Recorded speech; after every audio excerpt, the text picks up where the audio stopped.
안녕하세요. 오아시스입니다. 오늘은 책 이야기를 해보려고 합니다.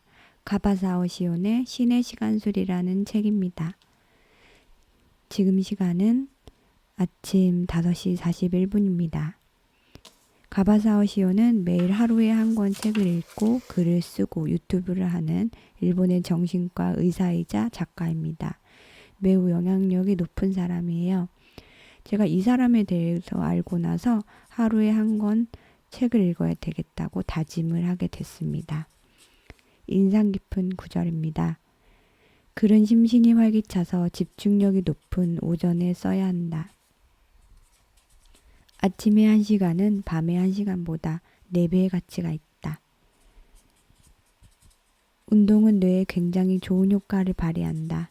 유산소 운동을 하면 뇌율의 신경 영양인자 라는 뇌신경을 성장시키는 물질이 분비되고 의욕을 높이는 도파민이라는 물질이 분비돼서 필요한 뇌를 회복한다. 물건 정리는 머릿속을 정리하는 일이다. 물건이 어지럽게 흩어져 있으면 그곳에서 잡념이 발생한다. 쓰는 일만으로도 잡념을 지워나갈 수 있다. 쓰고 나서 잊는다. 통신 때문에 생기는 잡념. 스마트폰 알림 설정은 뇌를 계속 방해하고 집중력의 흐름을 끊는다. 사람은 수세에 몰리면 뇌에서 노르아르데날린이 분비된다. 그것은 집중력을 높이고 학습 능력을 높여 뇌를 예민하게 만든다. 결과적으로 뇌가 최고의 효율을 발휘하게 된다. 정교하고 치밀하게 계산해서 한 글자 한 구절 균형 있게 표현해야 하는 수준 높은 문장은 오전 중에만 쓸 수 있다. 일어나자마자 메시지를 확인하는 것은 가장 큰 시간 낭비다. 아침에 메일을 확인하면 뇌의 골든타임이 대부분 없어진다. 기상 후 2-3시간이 뇌의 골든타임이다. 아침 30분은 밤의 2시간에 필적한다.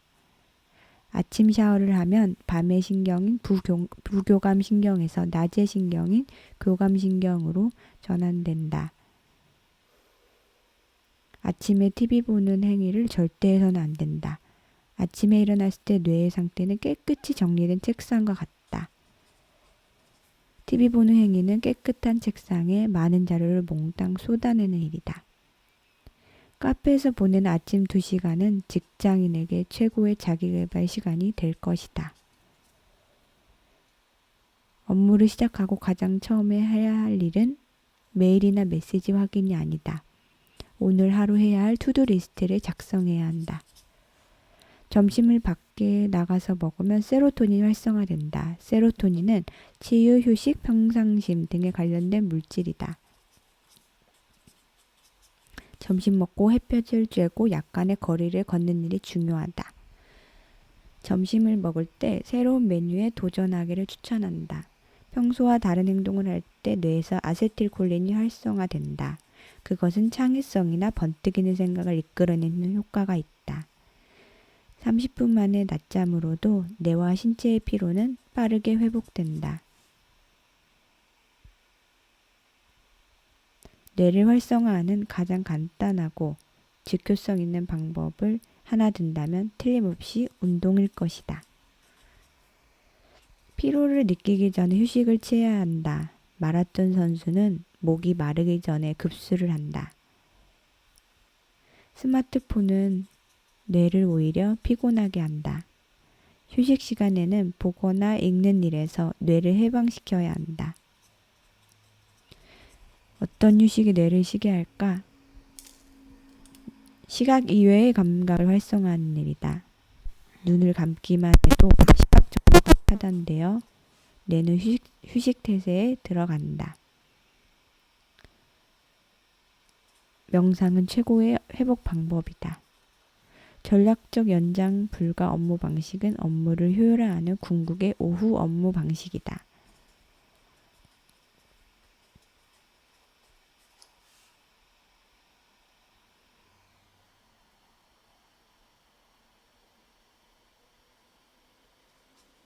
뇌의 궁극적인 회복 방법이며 하루를 2배로 활용하는 방법은 바로 운동이다. 운동 후에는 제2의 골든타임이 오므로 하루가 2배로 늘어난다. 무라카미 하루키는 매일 1시간의 조깅을 20년 이상 했다. 태풍, 폭우가 오는 날에도 예외 없이 지속한다고 한다. 운동을 하지 않으면 몸 상태가 좋지 않아 지필이 잘 되지 않기 때문이다. 그에게 운동은 지필을 위한 필수 조건이다. 목숨 걸고 운동 시간을 확보한다. 운동하지 않으면 병에 걸리고 목숨을 잃기 때문이다.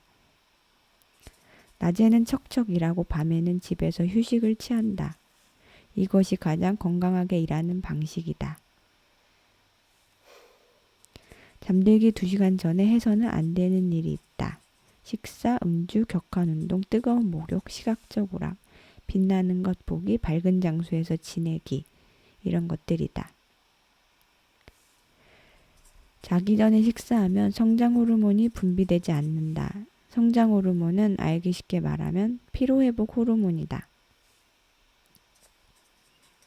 자기 전 15분에는 쓸데없는 정보를 넣지 마라.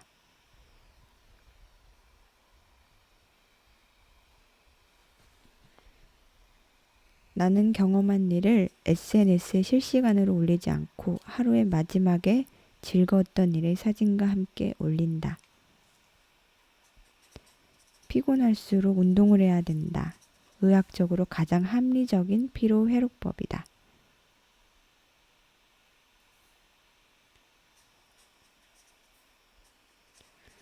이러한 궁극의 시간관리법을 매일 반복해 한다. 매일 해야 리듬이 생기기 때문이다. 같은 일을 반복하면 그것이 강화되고 몸이 리듬을 기억하므로 정해진 시간에 최고의 효율을 발휘할 수 있다. 다른 사람이 나를 기다리게 하는 일은 최우선으로 as soon as possible 되도록 빨리 한다. 약속 시간 30분 전에 도착하는 것을 목표로 한다. 세미나의 시작은 정각에 한다. 1분 1초도 늦어지는 일 없이 정시해야 한다. 지금을 산다.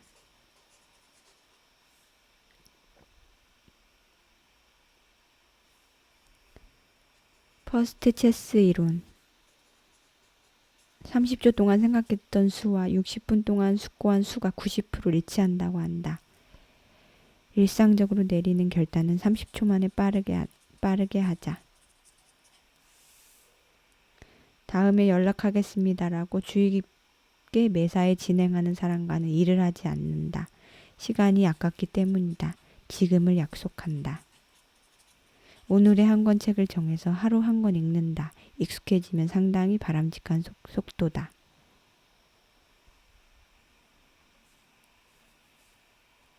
이렇게 목표를 정하면 게임을 하거나 메일이나 메시지를 확인할 틈이 없어진다. 책을 읽으면 반드시 아웃풋을 한다. 자유시간에는 절대 일하지 않는다. 완급을 조절하지 않으면 반드시 병에 걸린다. 자신의 주 무기가 되는 기술을 갈고 닦으면 시간을 효율적으로 쓸 수 있다.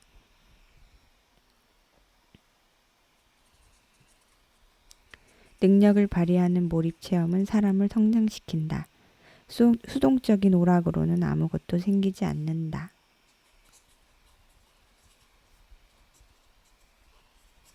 TV 시청을 능동적 오락으로 변환하는 방법은 프로그램이 끝난 뒤 등장인물의 명언을 2-3개 적어 놓는다.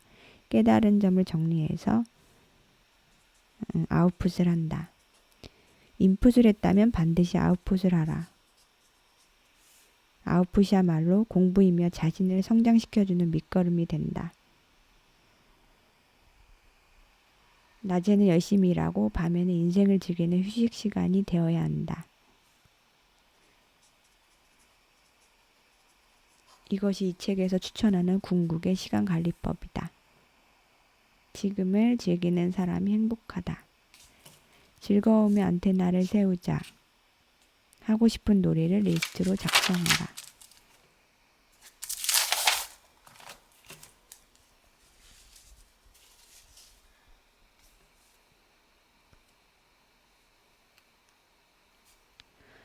저는 이 책을 읽고 소름이 돋았어요. 너무 재미있어서 순식간에 다 읽었습니다. 문장 하나하나 주옥 같았습니다. 책상에 두고 수시로 읽으려고 해요. 저의 잘못된 습관들이 너무 많아 반성을 많이 했습니다. 하루를 돌아보면 허투루 쓰는 시간이 많았어요. 특히 스마트폰을 수시로 들여다보는 게 시간 낭비의 큰 원인인 것 같아요. 최고의 뇌효율, 몸과 마음의 건강을 챙길 수 있도록 저의 시간 관리법을 재정비하려고 합니다. 가바사오 시온의 시간 관리를 나의 롤모델로 삼고 철저히 따라해 볼 거예요. 어떻게 바뀔지 너무나 기대됩니다.